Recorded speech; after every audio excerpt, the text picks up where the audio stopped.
Once upon a time, in a quiet Yoruba village, there was a man named Femi. Femi was the village youth chairman. He was a tall and strong young man with a charming smile. Everyone in the village admired Femi. Men respect him and women are drawn to him. Femi was raised by his grandmother after losing his parents at a young age. He is deeply connected to his village, often leading the community in celebrations and traditional events. Despite his easygoing and playful nature, Femi dreams of a life beyond the village, filled with adventures and new experiences. Femi dreams that one day he will go to the city, make a lot of money, marry a beautiful wife, own a big mansion in the city, and have many cars. But this dream is about to be cut short. One bad thing about Femi is that he is a chronic womanizer. He is always seen with different women around the village, and he has different girlfriends from even neighboring villages. One day, something strange happened in the village. 5 different women claimed to be Femi's girlfriend. They showed up in front of Femi's house. The 5 young women involved with Femi are Yawande. Yawande is a skilled weaver known for her beautiful design. She makes clothes for the village women. Because she is very talented, a lot of people always patronize her. Abike, the daughter of the village chief. Abike is known for her beauty and grace. She is the princess and many people adore her, but only Femi was able to win her heart. Shade.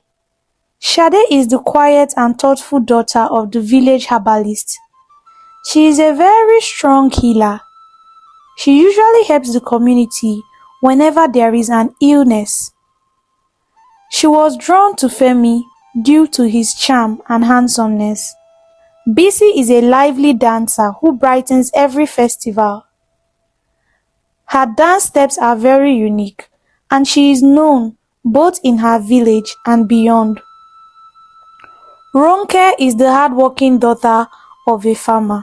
Despite being poor, she dreams of a future filled with love and happiness.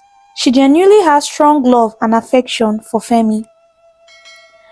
These women each carry the hopes and dreams of their families, and their lives have taken a sudden turn because of Femi. The 5 young women showed up at Femi's house claiming to be pregnant by Femi.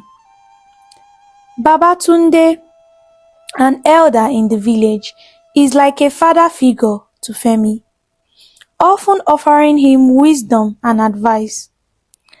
When Femi's parents passed on, Babatunde stood as his father and always took care of him. Babatunde was visiting Mama Shola, Femi's grandmother, when the 5 women arrived. One thing was common among the 5 women. They were all visibly pregnant, and they all claimed that Femi was responsible. Mama Shola has always encouraged Femi to follow his heart, but she never expected things to turn out like this. She tried to call Femi, but realized that he was not at home after searching the entire compound. Femi was nowhere to be found. The village that was once calm got shattered when the news spread that Femi has gotten 5 young women pregnant at the same time, including the daughter of the chief. The once loved village champion is now the subject of gossip and anger. Parents protected their daughters, and some men were ready to hunt Femi down to make him face the consequences of his actions. The village chief called for an emergency meeting. The elders, including Babatunde, gathered to decide what to do. It was agreed that Femi must be found and brought before the village council. But Femi, knowing the trouble he has caused, has already disappeared. His hut is empty and no one has seen him since the news broke. The 5 women who Femi impregnated, Yewande, Abike, Shade, Bisi, and Ronke, are left to deal with the consequences. They each struggle with different emotions: shame, anger, fear, and betrayal. The village is buzzing with rumors about where Femi might be. Some say he is hiding in the next village. Others think he has gone into the forest. As the search for Femi began, with groups of men looking everywhere for him, he remains hidden. As time passed, the villagers grew more desperate and the tension rose. The once peaceful village is now filled with uncertainty and fear, with everyone asking the same question: where is Femi? As the search for Femi continues, the 5 women are at the center of the growing tension. They each deal with the village judgment in their own way. Yewande feels deep shame, worried that she has brought dishonor to her family. She spends her day in her shop, doing what she knows how to do best. Abike is furious that the man she trusted the most has betrayed her. She was angry and frustrated, and ever since Femi got her pregnant, other men have stayed away from her. Shade withdraws, finding comfort in the herbal remedies her mother taught her to make. Instead of feeling sorry for herself, she decided to put her heart into creating more herbal remedies to cure different illnesses of the villagers.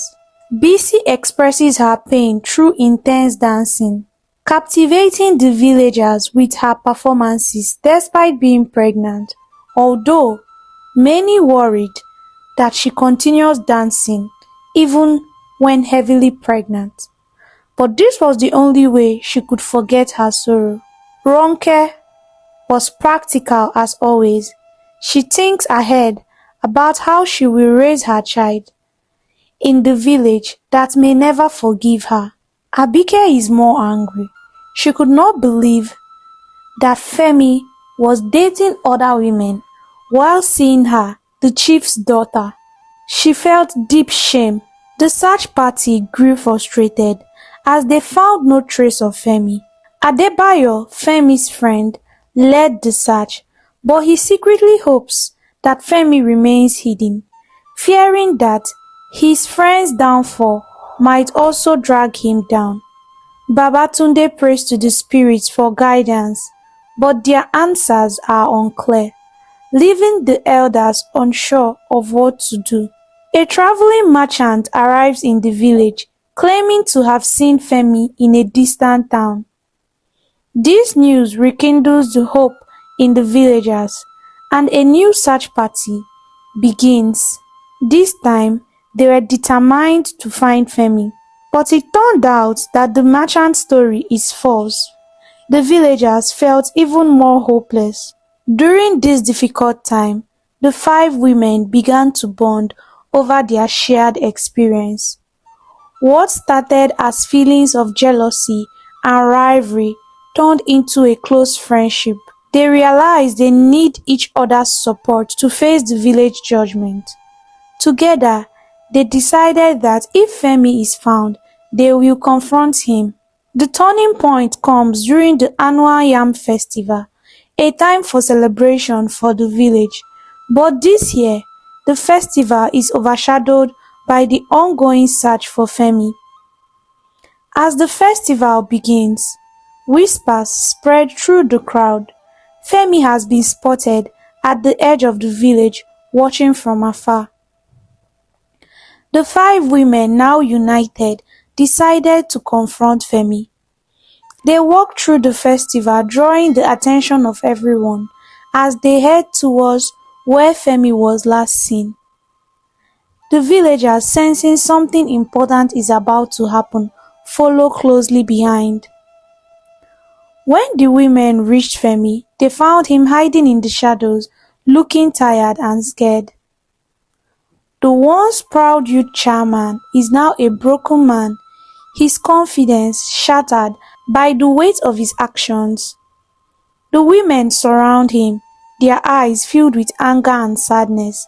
Femi, unable to look them in the eye, mumbles an apology, but he knows that words alone cannot fix what he has done.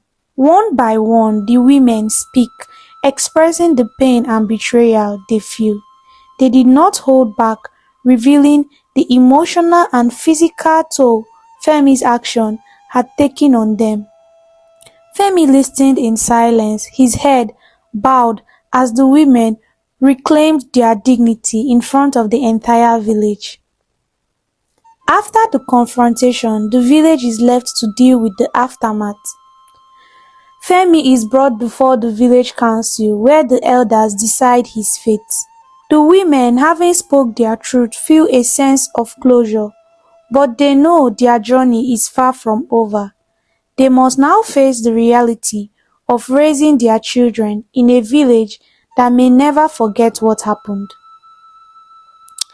The council decided that Femi must make up for his actions by working to support the women and their children.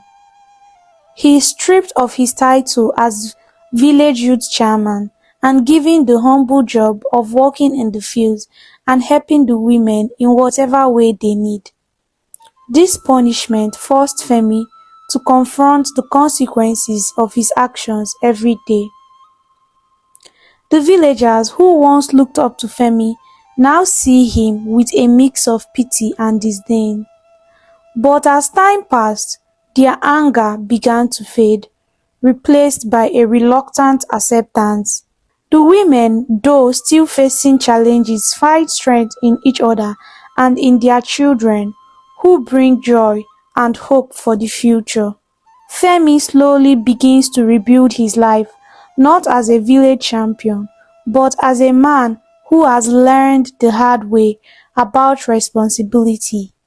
He now listens to the advice of Babatunde and spends more time with his grandmother and the women he impregnated. He works tirelessly, not seeking forgiveness but simply trying to do right by the women and children he wronged. As time passed, the village changed. The scandal that once consumed everyone's thought gradually became a part of the village history. The women, who have become close friends, continue to support each other, raising their children together and finding joy in the simple moments of daily life. The bonds they have formed are unbreakable, forged in the fires of their shared experiences. In the end, the village emerged stronger, with a renewed sense of unity and purpose.